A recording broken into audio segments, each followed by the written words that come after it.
Nasaksihan ni Pangulong Ferdinand R. Marcos Jr. ang paglagda sa Philippine-United Arab Emirates Comprehensive Economic Partnership o CEPA, kasabay ng kanyang working visit sa Abu Dhabi. Alamin natin ang kahalagahan nito para sa ating bansa. Si Kate Renya, una sa balita.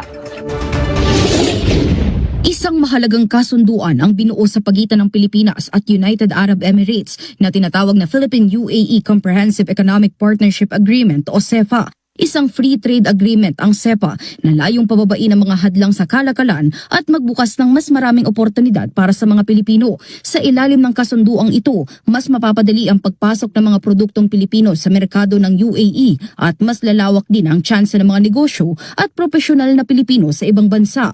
Hindi lamang kalakalan ng produkto ang saklaw ng CEPA, kasama rin dito ang digital trade, suporta sa micro, small and medium enterprises o MSMEs, proteksyon sa intellectual property, patas na kompetisyon at pangangalaga sa mga consumer. Bahagi rin ng kasunduan ang kooperasyon sa sustainable development at technical na kaalaman. Mahalaga ang partnership na ito dahil ang UAE ang unang free trade partner ng Pilipinas sa Middle East. Isa rin itong mahalagang daan patungo sa mas malawak na merkado ng Gulf Cooperation Council na nag-uugnay sa Asia, Europa at Africa.